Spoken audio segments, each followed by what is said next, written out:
Ever find yourself, like, just about to do that thing you know you shouldn't? And there's that tiny little warning flicker. What if we could crank up the volume on that warning, make the immediate result of slipping up just a bit? How uncomfortable. The flicker is spot on. And yeah, you've really hit on something important there. Today, we're diving into how making those bad habits feel bad, like right away, can actually be a really potent way to shift things. Exactly. So this deep dive is all about accountability partners and these things called habit contracts. Basically, practical ways to make doing the wrong thing less attractive, in the moment. We've been looking at some really interesting ideas about this, kind of flipping the usual advice on its head instead of just focusing on making good habits rewarding. We focus on making the bad ones unsatisfying. And what's great, I think, is how tangible this is. We're getting away from just like vague goals. It taps into something immediate. So for you listening, this means getting your hands on some actual usable strategies, ways to fight those habits you want to ditch and really lock in the good ones. You're trying to cut through the noise, Yep. focus on what actually works right here, right now. Okay, so let's get into it. This idea of making bad habits immediately unsatisfying. Like we said, it's the flip side of making good habits feel good instantly. What's the basic thinking behind why this works psychologically? Well, fundamentally, our brains are just wired to learn from what happens right now. Hmm. It's simple feedback, isn't it? Like you touch something hot, the pain is immediate, and bam, your brain makes a strong connection. Avoid that. That kind of direct feedback loop is incredibly strong. It often just bypasses all the logical long-term thinking that, let's face it, gets easily steamrolled by the immediate buzz of a bad habit. Yeah, that totally makes sense. And the sources we looked at had some great um, real world examples of this. Like, think about a plumber worrying about getting bad online reviews, that potential immediate hit to their business. That's a strong motivator. Absolutely. Or a restaurant, right. Yeah. If the food's bad tonight, people might not come back tomorrow. It's a direct consequence. That connection to their livelihood, it really pushes them to keep standards up, even in, super high stakes jobs like surgery. Mm. The immediate, potentially devastating consequences of a mistake are a huge driver for being careful, for being skilled. Hmm. So it's not just that something bad might happen eventually, it's the speed and the felt impact right away that guides what we do now. Precisely. And that immediacy is just crucial because, let's be honest, bad habits usually give us something good right away. Comfort, relief, whatever. Even if we know the long-term price is high, that immediate payoff is really tempting. So the whole game here is to speed up the punishment, basically. Yeah. Make the ouch happen much closer to the action you want to stop. Right. And we see this everywhere, don't we? Like, the material mentioned late fees on bills. People are way more likely to pay on time if there's that immediate financial sting. Yeah, exactly. Or students showing up to class when their grade depends directly on attendance. Again, a fairly quick consequence. Uh-huh. It shows we're actually quite motivated to avoid even small immediate pains or costs. Hmm. But, and this is important, the punishment has to sort of match the crime. The consequence needs to be strong enough for the habit you're fighting. Like Yeah. a tiny slap on the wrist for a really ingrained habit.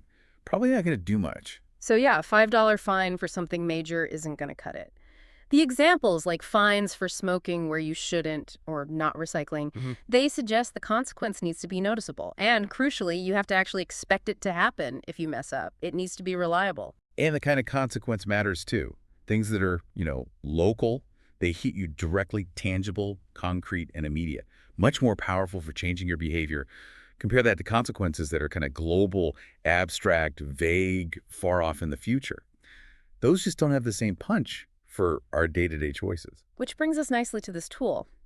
The habit contract seems like a really straightforward way to build in that immediate, tangible cost we're talking about. Yes, exactly. The habit contract basically just formalizes this whole idea in a structured way. The source material uses seatbelt laws as a great analogy, like a big societal habit contract.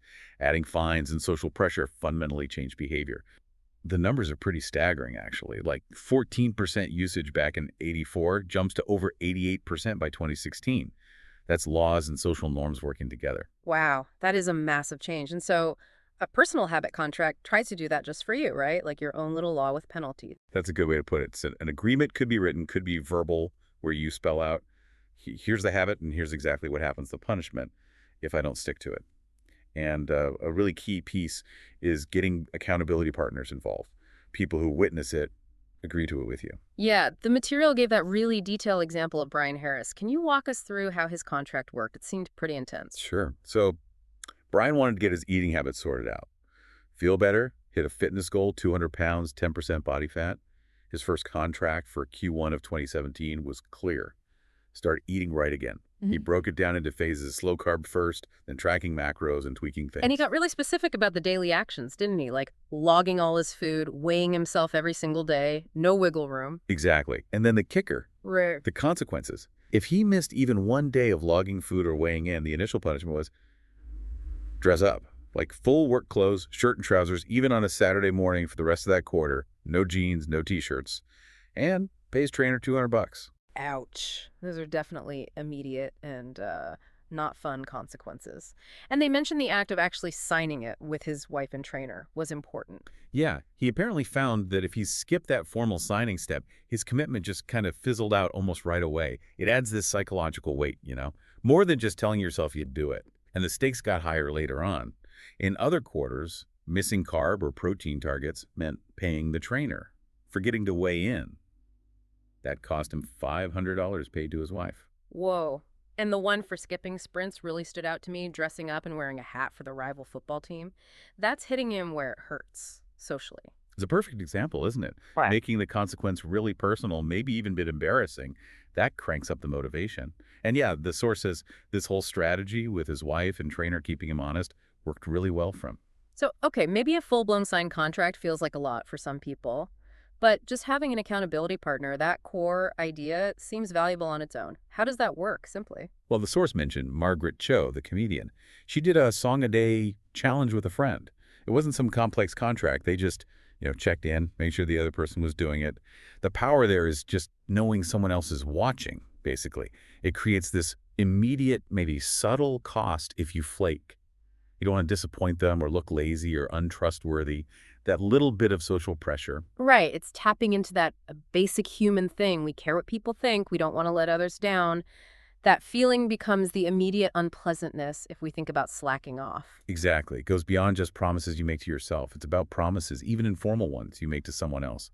There was even that cool tech example with Thomas Frank setting up an automatic tweet if he hits snooze too many times, offering to PayPal followers. Ah, that's clever. Using that desire to look good, to not look like you failed publicly, it makes sense. We naturally care about how we appear. We comb our hair, try to do well at work or school. So having someone else involved or setting up a system like that just leverages that natural tendency. So, yeah, if we pull all this together from our deep dive, the main takeaway is we're less likely to do a bad habit if we engineer some kind of immediate negative feeling right after it, make it unsatisfying right then and there. And accountability partners are a key way to do that. They bring in that immediate social cost. Just knowing someone else is aware that you might let them down, that's powerful stuff. Uh-huh. And then habit contracts just take that a step further. They make it more formal, often more public, laying out clear penalties. It raises the psychological stakes of breaking your word.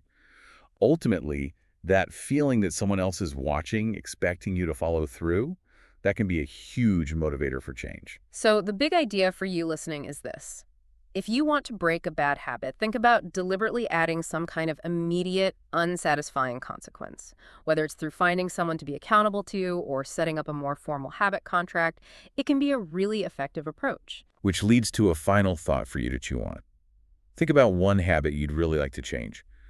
What's one immediate consequence, maybe just slightly uncomfortable, you could attach to it starting right now? And who could be that person? Your accountability partner to share this with. Just shifting your focus from the distant future to the immediate impact.